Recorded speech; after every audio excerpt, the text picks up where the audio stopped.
Hello, everyone. Have you hit refresh? Are we refreshed? There we are. Hey, everybody. Hello, and welcome to Mashup Talk. Kind of wait for everyone to refresh just in case you need to. I don't know. Sometimes I just pop right on your screen, and then sometimes it's like get caught in that nether region between I don't know what. Well, between one stream and another.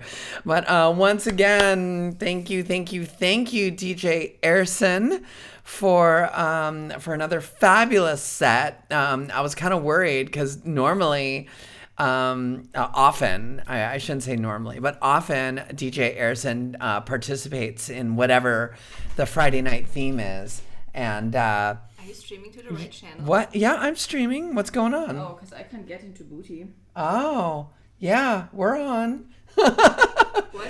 Beer Lady's confused. Beer Lady confused. Yeah, no, I'm definitely here. Yeah. Okay. Anyway, but yeah, DJ Erson often like participates in whatever the Friday night theme is. So it's like, oh, Wednesday night. So when she first started, I was like, wait, are you not doing Wednesday night? Because it was all, snowboarding and skiing and snowstorm and everything else. But then she got into the onesie by the end of the show. And look at me, everybody. Look at this. Okay, let the record show that this is the very, very first time I have ever worn an animal onesie. Like, we've done onesie night at our booty mashup parties. Yeah, all of them. San Francisco, LA, Seattle. Actually, I'm not sure we did one in New York. Maybe we did. Because it like legit gets cold in New York. You'd think that we would. But usually for onesie night, and by usually I mean always, I wear a sexy onesie. It's like a sexy romper, something that like, it's legit a onesie. It's got like long sleeves and it kind of zips up but it doesn't have a cute hood, and it's and it's like probably, kind of like cut like hot pants, or it's like a cat suit type thing, which, look, rompers, jumpers, cat suits, those are all onesies. But look, we know what you're there for when you go to a onesie party. You want like the cute flannel, animal onesie, all that, right? So, and I'm like, I don't do that. That's like not my jam. You guys, if you're just joining us, that's not what I do. But a lot of you, of course, are familiar with the channel. Have you ever seen me in like a total, like super comfy, casual kind of thing? No, I do strappy, low cut, sexy, you never see this. Sleeves. I hate sleeves. Sleeves are bullshit. I hate so this is strange, but I got into the spirit of it because it's onesie night, and I don't have any of my usual, like, if I was in San Francisco, I've got my whole damn closet, which is filled with all sorts of things. And but here I don't. I came to Berlin with a very limited wardrobe selection, which I kind of figured was fine because I'll just borrow shit from Jupiter. Jupiter and I, share each other's clothes all the time when she comes to San Francisco. Obviously, she's not bringing everything with her, but so she raids my closet. So same deal. So I've never really raided her closet all that much, but yeah. No real sexy rompers or sexy cat suits. I mean, there was like some leftover Halloween costumes from, and when I say leftover, I mean like leftover from years and years and years ago when I was like, I'm never going to wear this. Here, you take it. And back then I didn't fill it out as well as I did back then. I fill it out better now. So I was like, oh my God, you've got all these sexy things. But it was like sexy military person, sexy cop. And I'm like, ooh, this does not feel real good to wear in 2020 right now. So I was like, so yeah, I ended up going with a different sexy costume last week for Halloween. And then I was like, oh wait, well those outfits are technically onesies, but no, we know what you want. We know what you want for onesie night. You want comfort. You want flannel. You want cozy. You want a little animal hood. You want, you want this. Here you go. Okay. It's even got a damn tail. Look at this. What is this? Which Pokemon is this? You guys were shouting it out earlier. You guys know Pokemon better than I do. It's the one that begins with the letter U. Something. Whatever. Umbreon. Is it Umbreon or is it Umbreon? I'm speaking everything with a Deutsch German accent these days. And yes, John Dagmat Mitty, the gothiest Pokemon. It's true, because I do remember when Jupiter was like, picking out some Pokemon onesies. She really wanted a Pokemon onesie. And I was like, ooh, get that one, because I don't know. It was like, that was the one I liked. It was like the all black Pokemon with some like yellow stripes. I'm like, yes. So, and now I know why, because just in case I ever needed, to borrow an animal or, cute character onesie, here's one I can live with. I mean, can you guys really see me in like a unicorn onesie? I mean, yeah, you probably can, but I prefer to be a unicorn with my clothes off, okay? Not wearing a onesie that says, oh, look, I'm a unicorn. Anyway, was that too hot for Twitch? I hope not. Twitch After Dark. Oh, anyway, God, you guys, I'm in like a crazy loopy mode. I was like thinking, I was totally thinking about like, God, I don't even want to do this show today. What the fuck am I going to talk about? It's such a weird week. Is it a weird week, you guys? I mean, we all kind of knew what we were getting into. We knew it was going to be a weird week. Election week. So, kind of like doing onesie night, the, a onesie party, just sort of like, just, be comfy and like kind of like just, tune out the world for, a few hours, stop your doom scrolling. Because literally it feels like that's all I've been doing for the past like 4 days is just like, refresh. Refresh. Why don't those numbers move? They're just stuck there. Maybe CNN's broken. Let me go to nytimes.com. Refresh. Now this website's broken too. I mean, this has been like the past 4 days. And then, occasionally, doing a live stream or trying to do some work, trying to deal with some shit. Oh my God. There's so much uncertainty in my life right now. I mean, yes, of course, the election, it's the same uncertainty that all of us are sharing with this very collective experience. I mean, even those who are not in the United States are also, sharing this kind of like, oh, what's going to happen? Who is, like, what's going to happen over there, America?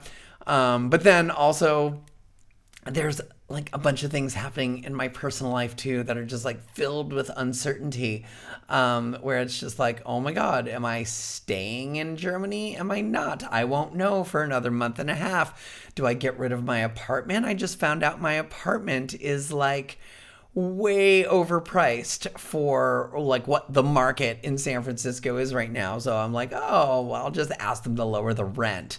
No, that's apparently not happening. So I might have to move, and I'm just like, all the things. Oh God. Anyway, so So yeah, that's where my head's at. So I think after mashup talk, I am going to pop a Zanny and take my bottle of water, and I will take this off because I think Jupiter Gatling is probably going to have a couple onesie costume changes, and she will want to wear this later. So anyway, oh god, it's hot. How do you guys do this? Seriously, like we would do these parties and, you know what? No, wait a minute. I'm going to say we would do these parties and everyone would show up in onesies. But now I'm remembering by the end of the night, everyone's onesies are like down like at their waists. Everyone's like, the dudes are just like bare chested. The girls are in bras. I mean, it's like, whatever. Oh my God, Jupiter's yelling at me. Stop spoiling my show. I'm sorry. It's a onesie party. Huh. I wonder what Jupiter Gatling is going to wear. Oh my God. I certainly don't want to spoil it. Whatever could she possibly wear for a onesie night? Oh my gosh. Anyway, teasers. They're teasers. It's like, before the show that's later that night, they, do a little commercial and you see a one little joke kind of thing. Anyway, it's my show, Mashup Talk. This is our customary once a week our weekly meeting. It's our weekly meeting, except that I'm generally the only one with the talking stick. Although I see what everybody is chatting, and thanks to everyone for participating and hanging out. I'm always in shock that there are triple digits of people that tune into the show to just like oh God, what the fuck is Adriana gonna blather on about this week? Thanks everyone for being here. It helps. It actually really, really helps my mood in a strange way. Like, I'm not kidding. I was just like, fuck. God, I was just telling Jupes. It's like, I don't even know what the fuck I'm going to talk about. I'm just so not feeling it. It's like, I just want to like crawl into bed and doom scroll, as you do, like I've been doing for the past like 4 days anyway. Let me just embrace the chaos, right? But as soon as I hit start streaming and I have to kind of like turn it on a little bit, and I see everyone here in the chat and kind of like just hanging out and a few snarky comments here and there, it elevates my mood. So seriously, I am not fucking kidding. Thank you guys, and I hope that I am, giving back at least enough that you guys are giving me, as far as like just a friendly voice, in the void. Your little, calm before the dance party. I don't know, whatever. So, yeah. I mean, I don't even know, Kisty Nocturne if it's necessarily therapy, but obviously talk therapy is very much a thing. I guess this is cheaper. I can't afford therapy anymore anyway. So yeah, what I've been doing lately with this show is it's sort of like Friday. It's the end of the week. I'm kind of like, what the hell's been going on? Like what have I been posting about? What have I been sharing on social media? If you don't follow us on social media, please do. There's all sorts of little mashup tidbits and things. So like last week, I didn't really get to do this because last week we had a drag show instead. And I definitely, I hosted a lot between the numbers, and it was an epic drag show. We had to. It was Halloween. We were not getting through Halloween without a drag show. But yeah, I have got some stuff to catch up on. So I'm going to get to that in a little bit. The little teaser or spoiler is basically the issue of copying in the mashup scene. Like redoing other people's mashups, whether intentionally or unintentionally. So we're going to get to that. We're going to deep dive. I'm going to read you guys a very long blog post that I did because I know not everyone read it, and it probably sounds more interesting if I read it.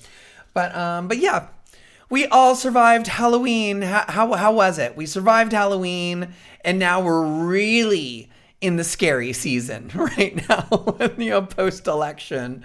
I mean, I say post-election, but I mean, we're still counting votes. So, it's like, I feel like we're still in the election, very much so. Let's see, what have I been posting about? Other thing. Speaking of the community here, I would like to shout out all of you guys. Jupiter Gatling came up with an idea to do like a community challenge for all of you guys in the chat pod. And it's, it was like, okay, what do you want to spend your channel points on? And, oh God, Mr. Beard Papa, I'm not going to listen to your mashup live because I don't want to it's like, I'm all about, look, if I give feedback, I give honest feedback, and it can sometimes be brutally honest, but I certainly would never do that in a public forum. We have that separate. I literally downloaded your mashup and then had to deal with all this, so I have not listened to it yet, but I already know that I love your source material, so there is that. Anyway, yes, 48 hours. No, it was 50 and a half or 51 and a half. I keep getting a little bit confused because there was a time change in the US. So I think it was 48, 49. I'm pretty sure it was 50 and a half hours of Halloween. And it was pretty epic. And you guys were there for it too. Thank you so much. And we did a community challenge for the weekend. And which was, let's make an exclusive chat pod mixtape. Now, what does that mean? That means like all of our funny little inside jokes that we have here on the channel. We play, we hit a hype train. We play this stupid train mashup. Rick rolling was such a thing. The mask, gloves, soap, scrubs was very much like, the Dance Commander Disco would want us to play that, especially right at the beginning of our channel when we were deep in lockdown. That was such a theme song. The Dance Commander Disco has their own theme song as well that came about because of this Twitch channel.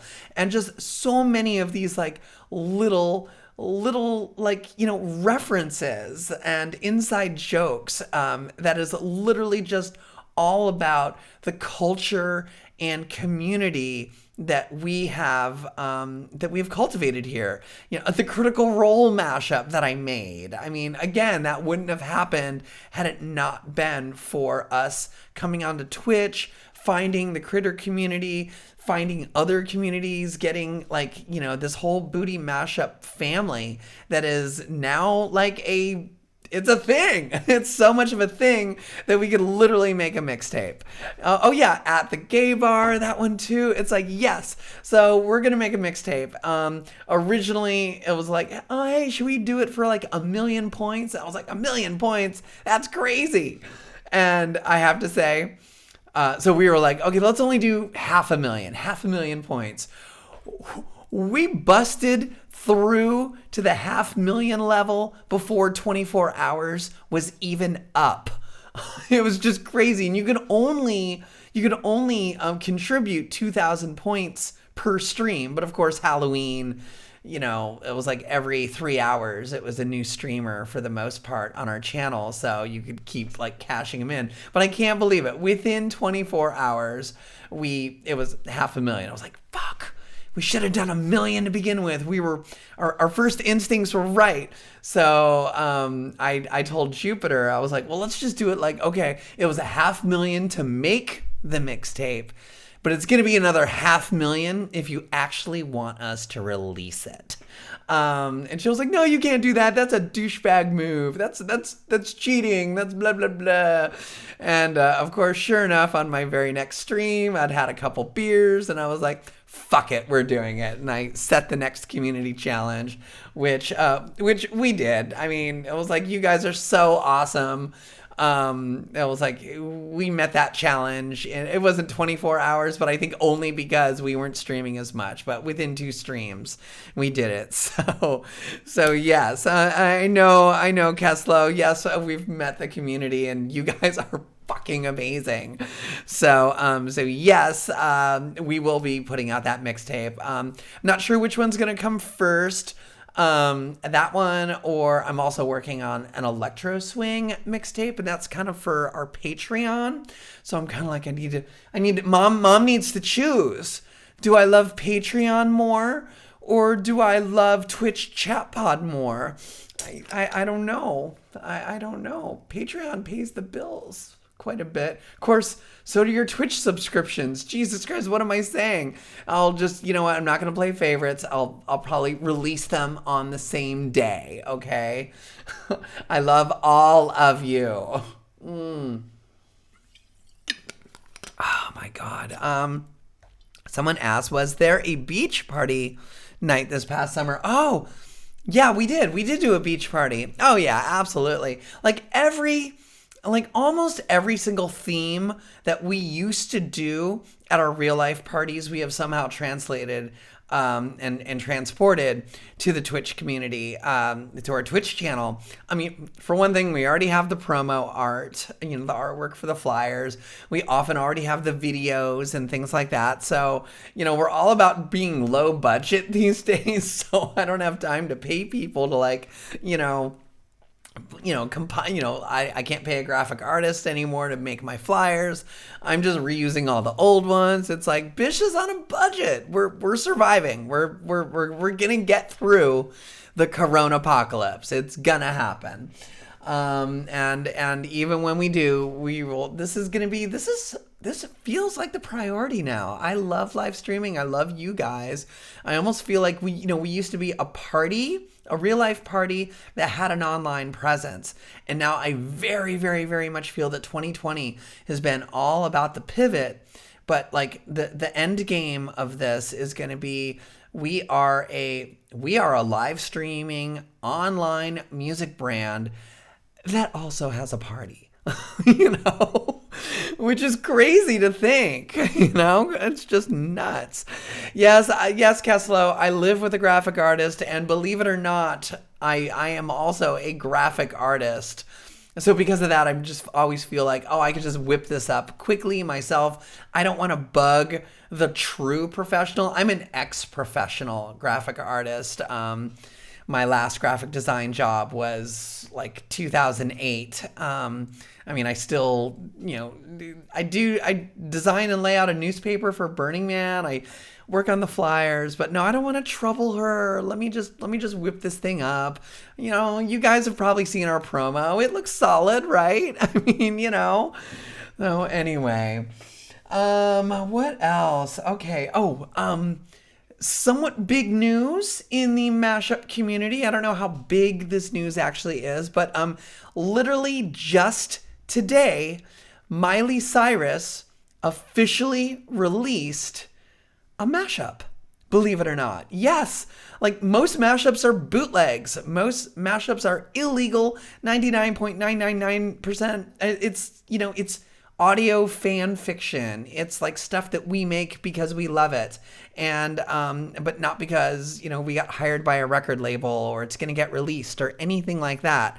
So Miley Cyrus has always been like, I've always had a soft spot for her. She's always been really cool, interesting choices. So yeah, her latest single, Midnight Sky, is very much a bit of an homage to this early 80s, ladies of the 80s kind of badass rock chick sound. We're talking Stevie Nicks and Pat Benatar and Bonnie Tyler and that kind of vibe. Which was she even alive during that? I don't know, but she did her research. So it's definitely evocative of that sort of sound and that vibe, and almost a little too much because not one, not two, but several DJs and producers all had the same idea where they're like, oh wow, this sounds a little bit like the similar chord progression, similar tempo as Edge of 17 by Stevie Nicks. And of course, you know, Fleetwood Mac and Stevie Nicks are so having a cultural moment right now. I mean, they've always been sort of bubbling under the surface anyway. They're a band that just never really quite has gone away, and you know, every generation discovers Fleetwood Mac and then like kind of, you know, takes them for their own, like the hipsters, the millennials, and now you've got Gen Z discovering, you know, like the Fleetwood Mac single Dreams from 1977 is back in the top 10. Like legit top 10. Like that is just crazy, all because of, you know, a meme of some guy skateboarding down the highway drinking a cranberry juice, but it caught a vibe, it caught a feeling. And so yeah, it's pretty interesting. So obviously Miley is probably capitalizing on that a little bit as well, but you know, I don't know if she, I mean, I'm just going to assume that she probably saw, oh yeah, they saw what I was doing there. All these different people have been putting out mashups that mash up you know, with Midnight Sky with Edge of 17. And in fact, the best one that I think, we put it on our Booty Mashup top 10. Go to bootymashup.com. You can download it. Is a mix by Kelexandra, who I don't think is like a real, like, you know, producer. It was just sort of like had an idea, is good at video editing from what I can tell from her YouTube, and put it together. It's not like she's necessarily a mashup artist and has a whole catalog of material like, say, you know, a Lobster Dust or you know, somebody like that. Just sort of like had this idea and did it, which is great. And she didn't do one, she didn't do two, she did three, like using different versions of Midnight Sky and Edge of 17. And trust me, I listened to all of them, and that one was my favorite. It was the best, the most put together. And here it is, like a month later, and Miley Cyrus legitimately releases, I mean, obviously had to get sign off and from Stevie Nicks for Edge of 17. And Stevie Nicks, super cool, was just like, oh, hells yeah. And I think they recorded, from what I can tell, like, I think Miley is singing some of the Stevie lyrics as a backup, and Stevie is singing some of the Miley lyrics as a backup. And so there's this, you know, definitely a back and forth kind of vibe. I still prefer the bootleg mashup that Kelexandra made because it uses more of the Stevie Nicks. But still, you know, hello, this is Miley's new single. Of course, she's going to make sure that there's more of her verses in there than Stevie Nicks. Mostly it's just the Stevie Nicks chorus. But still, amazing that, like an officially released mashup. Do you know how rare that happens? That, like, you know, once every few years, some forward-thinking artist is like, hey, you know what? And then they have to, you know, also collaborate with another forward-thinking artist who's like, yeah, that's a cool idea. Sign off on that. And then, of course, you got to get lawyers to sign off on it too. And there it happened. So that was sort of big news in the mashup world. Literally happened today. So something to take your mind off the election. I posted it to our social media channels. Go check it out on Twitter or Facebook. I posted a link. It's pretty cool. I love it. So, but it does lead into that mashup leads into what my next topic, which is, okay, as I mentioned, that mashup concept of taking Miley Cyrus's Midnight Sky, Stevie Nicks, Edge of 17, it was so obvious that a lot of producers heard it in their head. And sometimes in the mashup scene, there's like a race to be like, who's going to be the first one to put out an awesome mashup of this? And then, you know, and so there a few times there's been multiple versions, but other times there's like, this one is like, okay, this is like a hit right now. But sometimes it's just like 10 years, 5 years, 15 years later, somebody just happens to have the same idea of a mashup that had come before, and, stuff gets erased from the internet. They didn't see it. Who knows? So there is a thing that is happening, that has been happening in the mashup world, where sometimes a mashup that was created, it was like someone had the idea of like, ooh, this song and this song, gets redone, remade, like almost the same by a different producer. And no, I'm not talking like WAP, where like everybody's just making WAP mashups. It's not like, I'm talking about like actually the two same songs, and not just the same vocal, and that's what's happening with WAP. Everyone's like, oh my God, I want to do a WAP mashup, and highly recommended if your first mashup is with WAP. That's a solid one to start on, because number one, it's a rap. You don't generally need to worry about matching key. It's easy to match the rhythms. So, and they're tight on the rhythms. There's one turn of phrase that's a little bit like on the offbeat, but whatever. Anyway, so yeah, like I think at the end of the year, I'm just gonna like compile like the massive WAP motherload and be like, here are 200 WAP mashups. But anyway, so there was a little bit of a mini brouhaha about copying mashups, and so I'm gonna put my glasses on. I'm gonna read this. Grandma's gonna read you a story. All right, so I wrote basically a 2,700 word blog post about this. It was mostly copying and pasting from other people's tweets and Reddit messages and then Facebook, and it was a lot. It was basically 3 people all kind of having like, let's just call it a discussion, an animated discussion. I mean, not an argument, an animated discussion online, but on like 3 different platforms. And it was fascinating to me, someone who obviously, deals with mashup culture. It was fascinating to me because I was like, wow, this is a really good conversation, but it's like scattered to the wind. So I like basically, because I'm friends with all 3 of the people involved, not like we hang out at the bar or anything, but, Facebook friends, and, we chit chat and share stuff and comment on each other. So that kind of thing. It's, 3 names in the mashup scene. So of course, I am familiar and friendly terms with all of them.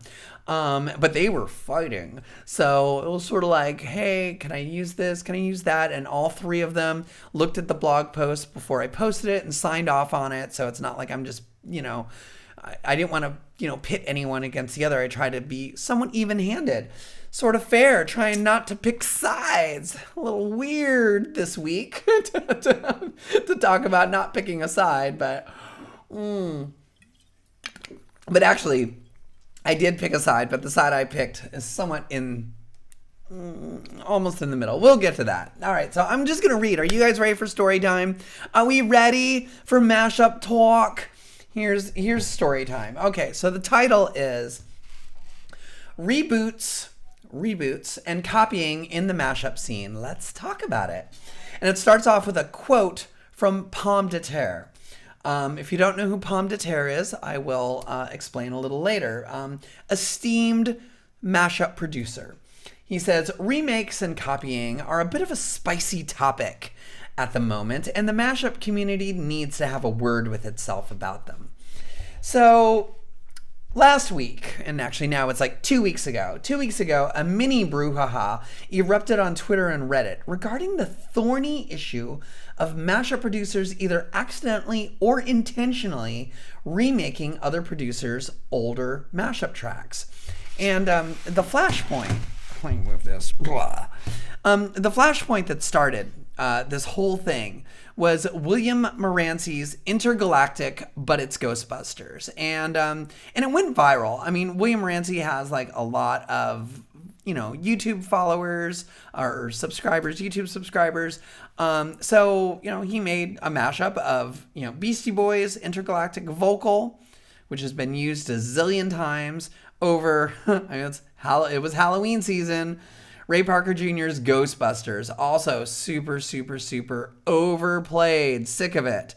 And I as much as I am a huge fan of William Morancy and his work, I did call him out a little bit on how basic it was. I was like, this was a fairly pedestrian pairing of an overused Beastie Boys a cappella over the equally overused Halloween Chestnut by Ray Parker Jr. I mean, what is this? 2003? I've literally heard both of these songs mashed up like just zillions of times, which, it was a strange phoning it in misstep from one of our favorite mashup producers working today, and a far cry from the originality and ingenuity of his Bohemian Whopsody, which I'm sure you can figure out, Bohemian Rhapsody by Queen with WAP, which was just like cut up in such a way, it was just brilliant. And Closer But It's Funky Town, Nine Inch Nails Closer over disco classic Funky Town,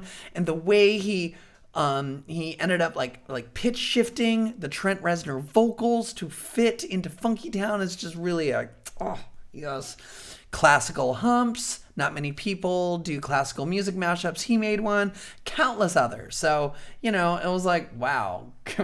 Beastie Boys over Ghostbusters? Are you fucking kidding me? Okay, it's Halloween. I need a mashup. Click. Anyway, so despite the fact that something as utterly basic as this had been done by others many times before, and even the most cursory YouTube search easily reveals at least like 6 of these, it still ended up getting a ton of attention, due no doubt to the fact that William Morancy's channel has over 247,000 subscribers. So it ended up ruffling the feathers of some of the elders of the mashup community. So enter said elder, unofficial mashup librarian Tim, who, if you don't know who Tim Radio Clash is, Tim, he goes by many names. Tim, Instamatic, Captain Obvious. I mean, he's had like so many different aliases, but basically Tim's his real name. He started the Radio Clash podcast back in 2004. And the first 10 years he did this podcast, it was like almost always 100% mashups. And he's been attempting to preserve 2000s, like early 2000s mashup culture with this thing that he does called the Bootleg Archive. And what the Bootleg Archive is basically just finding all these old mashups from like 2000 to 2010. 2000, I think he's even extended it a little bit now to 2012, 2013. Just stuff that has gotten erased off the internet. It's like, people's SoundCloud accounts disappear, YouTube accounts disappear, websites disappear, Bandcamp accounts disappear. So it's like when those accounts disappear, a lot of times those mashups don't get re-uploaded. A lot of those producers did it for a couple years and then, they got out of the game. Not everyone is a Lobster Dust or a Schmoly or a Totem who've been doing it for, nearly, 15, 20 years. So anyway, it's a really, really great resource for the mashup community. So anyway, Tim, who of course knows that it's like, he was like, oh, come on, Beastie Boys, same as me, except more antagonistic about it, I think, and there's a reason why. He took William Morancy to task, like in comments on his YouTube, comments on Reddit, and strong words and screenshots were spilled over from private messages and onto public forums like Twitter and Reddit, and even Tim's own Radio Clash podcast. So then enter Pomme de Terre, who, I mentioned is a mashup producer, but not just any mashup producer. No, he's another luminary from the mashup scene's old school. And he joined in on the chat. And he is the creator of Soundhouse, which is basically like SoundCloud for the mashup scene, but without the copyright takedowns. It's a mashup safe haven. If you are a mashup producer and you're like, where do I post my shit? I mean, post it to as many places as you can, but the place where you know it will probably still be there without a copyright takedown notice is Soundhouse. So I highly always recommend mashup producers to post their work to Soundhouse. Absolutely. But not only that, he was also the producer of a very, very, very famous mashup that went viral in 2003, and that's Call Me a Hole. 9 Inch Nails, Head Like a Hole over Call Me Maybe by Carly Rae Jepsen. And it went viral. And so he was in a good position to be the voice of reason in this whole debate about like whether, it's cool or not to copy old mashups. Because he's been around from back in the day, but he's still to this day making stuff. He didn't disappear, and he's bitter. He's bitter that that when his mashup went viral, was it the video that he made and he put on his own channel? No. No, Call Me a Hole went viral was some fan-made video that was like just, because that was the one that Rolling Stone blogged about. So that video got like 1 million hits, and his is like, 10,000, 20,000, something like that. The one on his own channel. So deservedly bitter. And yes, DJ Time, Pomme de Terre is the one who started Soundhouse. I'm glad that even people who I would think know that, like, people in my community, like my number, one of my number one people here on this channel doesn't even know that. That's kind of amazing.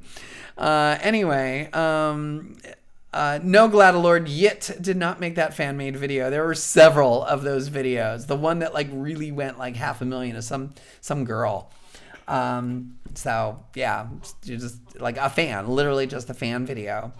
So anyway, shots were fired, posts were posted, emotions flared, and this is the thing that really upset Tim. Clueless William Moranci fans with zero knowledge of mashup history, like all ganged up on Tim. Like basically William Moranci had posted like, don't be like this guy.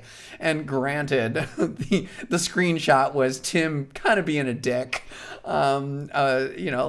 Just poking the hornet's nest to poor William Moranci about like, you copied this track. And so all these William Moranci fans were like, who the fuck are you, dude? Kind of thing. And it was like a big pile on, and like, you guys, you have no idea who this guy is important. Okay.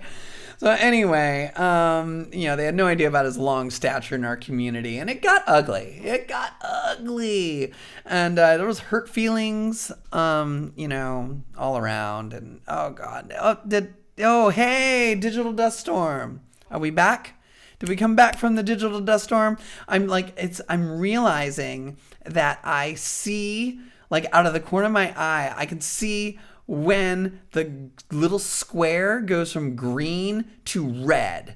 So let's see here. I just want to make sure. Yeah, okay. Are we back? Are we back? I think we are back. It's green now. Okay. All right. It's a bug, not a feature. It's just a thing that happens on this channel. Awesome. Okay, you didn't miss much with audio. All right, so reading through all the various tweets and messages, I was totally having like this PTSD flashback of the old Gaibo mashup forum, which was, like a galvanizing scene, like this website forum, like galvanized the mashup scene in the early 2000s. But occasionally it would just be a mudslinging shit show way too many times. And I was really fascinated by this exchange. And since I'm Facebook friends with everybody, I asked their permission to blog about the not so edited highlights of their spirited dialogue. So I'm going to go ahead and read this thing because it's really a fascinating look into the microcosm of mashupdom and like this age-old battle of new school versus old school. All right. Seems like videos here, you guys. Just listen to me. I'm sorry you can't look at my pretty face, but yeah, we're gonna like just John Dagmat Midi New Guybo is gone as well. New Guybo was like, I mean, wow, what was the point? I think there were like 5 people who posted like 6 times, and that was it. So anyway. So Radio Clash started this whole thing. After William Morancy posted Intergalactic But It's Ghostbusters, Tim from Radio Clash DM'd him to call him out on the fact that this mashup idea, along with a Pomme de Terre mashup, Eminem versus John Cage, which was Lose Yourself, but it's 433, Pomme de Terre actually had originally done that long before William Morancy had done it. And basically being like, these are not unique concepts, and just flat out accused him of copying. And the two DM'd back and forth, and then it got heated, and then, Tim took it public. It was all private messages, and then Tim posted, William Morancy, get your own fucking ideas. Signed, the Mashup Community. Okay, thanks, bye. Really cheeky.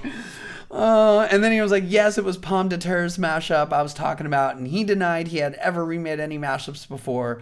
See below, and he posts a William Morancy tweet where he was like, this is literally the only time I've done this. It's not an original idea, but I rarely see this backlash when Neil Cicierega or someone like him makes a mashup that's already been done a million times. In a genre that is as unoriginal as mashups, I disagree. So says William Morancy. And Tim responds, the only time I've heard otherwise, but I'll take your word for it. And William Morancy says, but to appease you, I put a mashup. He put the original, a link to the original mashups in the description. But to say it's buried when it's in the second sentence of the description is intellectually dishonest. So then William Morancy reposts a bunch of these things and then responds on Twitter. And he's like, I've had my mashups remade by much bigger mashup artists on my old channel. And it's a sad fact that most mashup artists will get outshined by someone else remaking their mashups. And yes, I have remade other people's mashups, and I try to give credit every time I do. This was the only time this has happened was referring to when I forgot to credit another mashup artist, which this past time I was accused of, even though I put it in the description that the Ghostbusters Beastie Boys mashup had in fact been done before. This has been a really difficult time for me because this is the most harassment I've ever received since high school. Tim obviously loves mashups, but the incessant harassment on multiple social media platforms is really making me miserable. And I really just hate unresolved conflicts, and I get the frustration, and I will try to do better, but this has been super difficult for me. I wish I could just let this all go, but this really is weighing on me. William, I think, places a little too much emphasis on social media feedback and stuff, so I can totally understand where he's coming from with that. I get it. So by this point, Tim's sort of out of it. He's just like, I'm done dealing with this. But Pomme de Terre kind of joins in, because keep in mind, Pomme de Terre had one of his mashups also copied or redone or rebooted by William Morancy. So he's got skin in this game, all right? So he's like, okay, I kind of stirred this up a bit, sorry. Pomme de Terre continues, let me try and calm it down and give some context. This is going to be a long read, get a drink and a snack. You need to know, William Morancy, that your name is whispered about among producers in an unfavorable light. First time I heard of you was after a couple of guys said that you jacked their shit and only credited when confronted. You've done 2 of mine, not identical, but Eminem over John Cage 433, which, just little aside here, that is a very specific and weird, that's not like, Levels and mashed with Don't Stop Believin', obvious pairing, or, it's not an obvious pairing that obviously is tons of people all had the same idea. It's really out there. If you don't know what John Cage's 433 is, it's literally 4 minutes and 33 seconds of silence. It's like the classical music world's epic troll is what it is. Okay. Anyway, he continues. they're not identical, but and the other one I made is an alias. I'm keeping a secret. Blah blah blah. You only did the inverse version. No big deal. Great minds think alike. Fools seldom differ, I guess. A couple of weeks ago, someone else remade a track I did under another alias. They're aware, but they have not credited it. When I checked it out, you were in the comments. Clearly nothing to do with you there, but side-eye intensifies. When I saw you and Tim going at it, I could have jumped in, but I slept on it, and then went passive-aggressive by posting on Reddit my original Lose Yourself 433. It was bait to get called out as unoriginal and that I was copying you, which would prove some point, I don't know. Tim's been there from the start. He knows his shit and he's seen it all before. He's an absolute legend. And he also has a strong personality that can rub people the wrong way. Hope he doesn't mind me saying so. Nobody's doing more than him to preserve mashup history. Pages 404, sites and forums disappear, DMCA strikes, copyright bans. It means the history of mashup culture is being lost. And his Bootleg Archive tries to document and preserve it all before it's gone for good.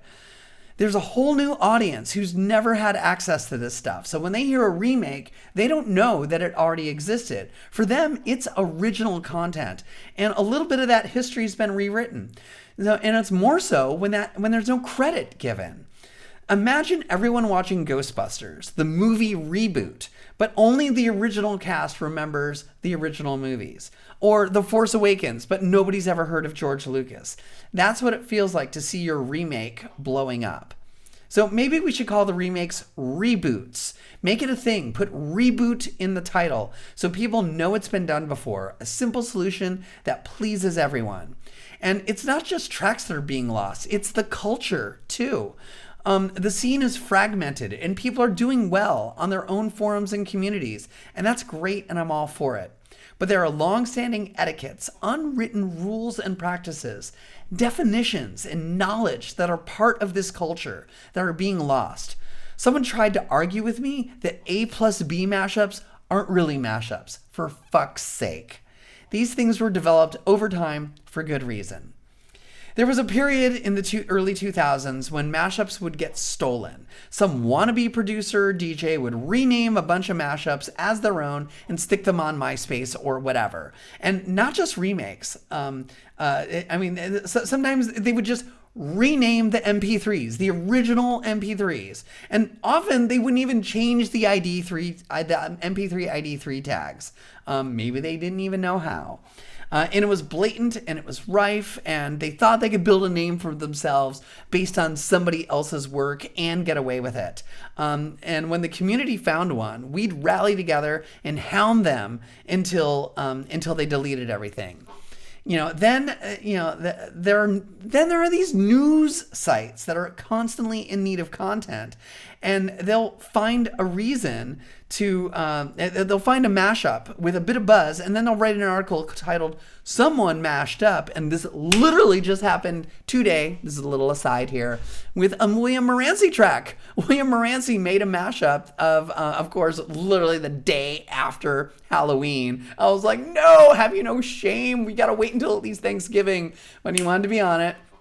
Released a mashup of Metallica and Mariah Carey's "All I Want for Christmas Is You," and NME, which is one of the biggest music press in Britain, posts about it, and it's like someone made a mashup of and they don't even mention William Morancy's name. This is a thing. So anyway, Pomme de Terre agrees, and for some reason they almost never mention the producer by name, and sometimes it's not even the original link. As I was mentioning earlier, my big hit in Rolling Stone is someone else's shit video. They got the 500,000 plays. I'm not even credited in the video title, just buried under show more. And don't get me started on who made this, oh my god, crying, laughing emojis. Like, these things and more are why the mashup community is really protective about credit. Credit is all we really have. The sources aren't ours, only the fact that we combined them. And that should not be taken away. We never step on each other's toes either for a couple of reasons. Respect among our peers and originality. If someone had the idea already, it's theirs. Let them own it. In hip hop, biting is frowned upon. It shows you've got no originality of your own. That mentality is also present in mashup culture too. Finding an original combo that fits like a glove is the ultimate goal. And sure, accidental remakes happen all the time. Everybody's done it. We've all scrapped ideas when we find out that it's already been done. If it's too late and it's already out there, and we acknowledge it out of mutual respect. But purposely remaking a mashup to be better is pure disrespect, in my opinion. You're putting yourself above someone and telling them that their mashups are shit. If the mashup was actually shit, but a great idea, tell them how it could be better, even offer to help. They might just be starting out, struggling with keys, software, poor quality sources. Most times they'll be thankful for feedback and advice, and you can have the satisfaction of helping them improve. Plus, you've made a new buddy. Win-win. If it's really old, just share it. Show the OG producer some love. You could caveat that with newer sources it could be better or something, but let them have a moment and introduce a classic to a new audience. We have to look out for other mashup producers because nobody else will. The music scene thinks we're a joke. Content providers just use us for clickbait, and the major labels and copyright lawyers just want us to disappear. We'll never legitimize mashups and gain respect for the art form if we don't respect each other and those that have gone before us. You don't need to do remakes. You've clearly got the skills and original ideas. Maybe at your level, you've got pressures to constantly deliver content, which that's, I think, what is the deal with William Moranci. And you got to keep that subscriber count up. I'm just speculating. And whether you want it or not, you've got a responsibility as a prominent voice in the mashup scene. People see your success and will follow you. Just look at that goddamn but it's thing, LOL. And if you guys don't know what that means, most of William Ranci's mashups are like this song, but it's that song. And now I'm starting to see other mashup producers do that. It's like, it's a formula. And interestingly enough, William Ranci just a couple days ago posted that he's going to stop doing that. He only did it to like tweak the YouTube algorithm, and it worked. I mean, dude's got, 250,000 subscribers. If people are copying that, they'll definitely notice you doing well with remakes and think that that's what they should also be doing. And in a few years, mashups could be nothing but remakes of older tracks. Let's nip that in the bud and start valuing originality again. Fuck me, I'm waffling, but to wrap it up, here's a wee story about remakes that might appear hypocritical at first, but it supports everything I just said. A few years back, I was planning a mass troll on Reddit/mashups, a mash bomb, if you will, a protest about a few things wrong with the place. And if you've ever been to the mashups page on Reddit, you know it's a little bit of a shit show. The plan was to all make the same mashup and post it on the same day, and we just needed a good combination. Someone noticed that a remake of Jay-Z's classic 99 Left Problems, you all have heard this on our channel, 99 Red Balloons over 99 Problems by Jay-Z, was getting much praise there as original content, not realizing it had been done in like the mid 2000s. History was being overwritten. They suggested our mass raid should be 99 versions of that Jay-Z's mashup, and that someone was Tim from Radio Clash. It was perfect. We could make a point about remakes with remakes, a lot of them, but at the same time honor Jay-Z's legacy on its 10th anniversary as the first and original version. We mostly used aliases, and so it wasn't about stealing credit, quite the opposite. It was the community coming together to celebrate one of our own. It was beautiful and hella LOLs. The end. So, William Moranci responds, not nearly as long. That was like, I just have to say, I love Pomme de Terre and his like, just, I thought that was just such a well-spoken response. And keep in mind, that was all on Twitter. That was on Twitter. That was like 40 tweets that I had to like cobble together. So William Moranci responds. He says, I respect your opinion, but I have to disagree. If someone remakes a mashup and puts their own spin on it and links to the original, there shouldn't be an issue. People are going to remake mashups, intentionally or not. Remakes are a force to be reckoned with. One Board Jew, Neil Cicierega, DJ Cummerbund, they've all made remakes. I get the frustration, but this is a part of a larger paradigm in internet/meme culture. People remake and sometimes knowingly steal other people's ideas. I think this is an unavoidable thing. Also, it's extremely ironic that a culture built on borrowing can't borrow and improve on itself. The concept of owning a mashup is inherently a gray area that you have turned into black and white. This isn't 2012 anymore. And it's kind of funny that he says 2012 because really it's not 2003 anymore. But anyway, if you're for subversion and audio experimentation with copyrighted works, you don't suddenly get to treat a remix like it's original. Memes and mashups both have overlap in that they repurpose certain sources. And as long as you credit original meme ideas, reposts are fine. Lastly, you seem like a well-intentioned person, unlike Tim. I agree to disagree with you, and obviously I can't appease the old guard. But the fight against remakes will be a losing one. So, of course, I have to have the final word on all of this. And like most things, I'm not exactly in the middle. I'm definitely leaning towards a way, but I'm not all the way on one side or the other. So while I say we agree, it's me. While we agree with nearly everything that Pomme de Terre wrote, we do take a slight issue with his assertion that once a mashup concept has been done, that it shouldn't be rebooted, to use his own term. And if you've been following us for a while, you know that we're all about credit. And we get very frustrated when MP3s are not tagged with the producer's name, or when tracks get posted without recognizing the creator of the track. And, you know, as Pomme de Terre mentioned, that whole trend of posts entitled "Somebody mashed up X and Y" and OMG, you know, that shit's gotta go. It's not just somebody. The person who came up with that crazy idea that you're blogging about is probably credited right there and deserves a shout out.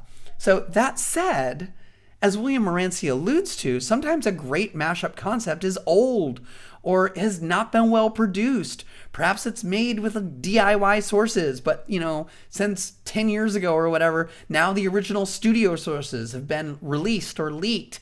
And, you know, now with more modern software, that mashup idea can be improved upon. So why not do it again?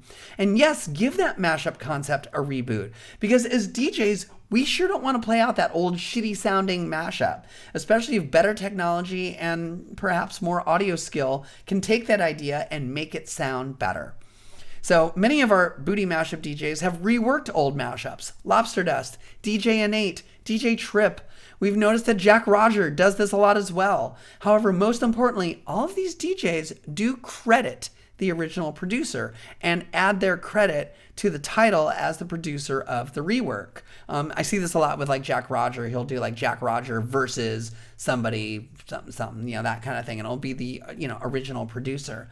And just, you know, not that they engineered the track at all, but that they, you know, had a chunk of that mashup concept.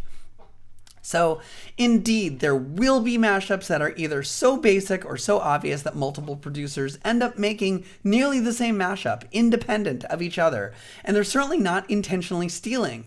As I mentioned before, the Stevie Nicks, Miley Cyrus. This was the case with my own Avicii Levels and Gocha's Somebody That I Used to Know, which got made by many DJs.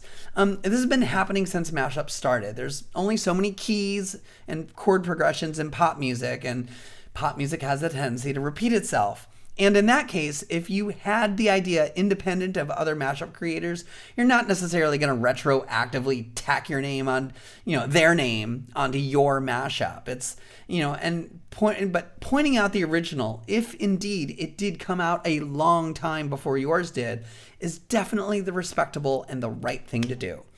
So, in closing, as we fast approach the 20-year mark of the modern mashup movement, we, as a community, will need to contend that ideas will be repeated, and an entire new generation is coming up that has no idea of what came before. And that's why I posted this whole damn thing, to give some context, give some history. There is, definitely, like, if you come up with a mashup idea and you see someone did it before you, it's like, don't not make that mashup. Like, go ahead and make it, but give credit where credit's due. Credit. We love that. So thank you. Thanks for coming to my TED Talk, everyone. I'm a little over time. I'm going to make up. I think today's show made up for all those times when I was like, texting Airson to be like, play a couple more songs. I'm not ready. I love You're Too Long, Didn't Read Spooktastic. Don't be a dick. Yeah, don't be a dick. And the easy way to not be a dick is to just be, give credit. And, every mashup producer should do this. It's like I said, 20 years into the scene. Quickly do a little Google search and see if someone else made that mashup. I'm not saying don't make it, but I'm saying check to see if it has been done before. You might want to be like, well, fuck, I'm not going to do better than this one. Or you're going to be like, oh, this sucks. Let me fix that. But let me give props to the one who came before, So anyway, all right, you guys, that was a 1-hour show, and I'm dying in this fucking onesie. No, don't take it off yet. Oh my God. Don't take it off yet. I can't because we are so insanely cute, both of us. We definitely gotta hug. Oh my God. Maybe wait. I'm dying here.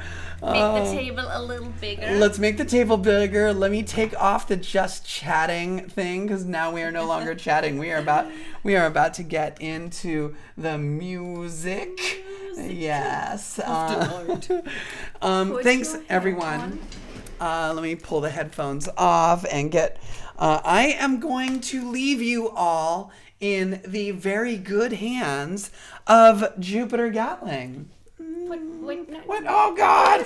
Oh, God. Gonna be super cute, Psyana and Nachtara. This, you can already tell, this is gonna be a fucking cute stream, right?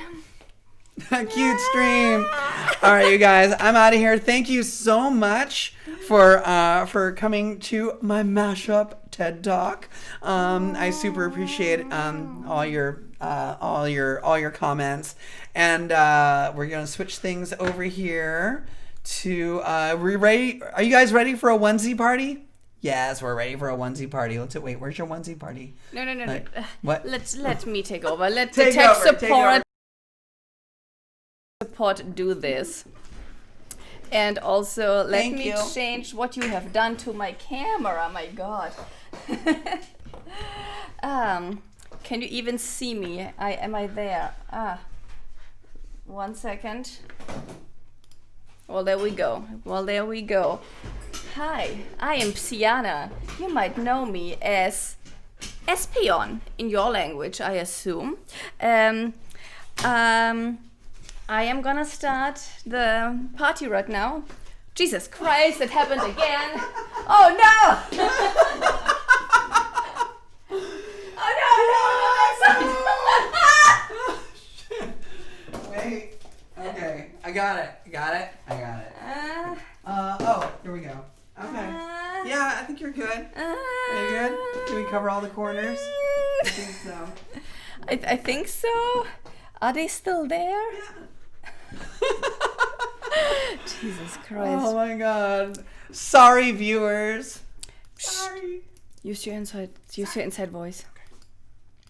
Okay, so welcome to the actual kind of... That might be This Pokemon steals beers, right? Yeah.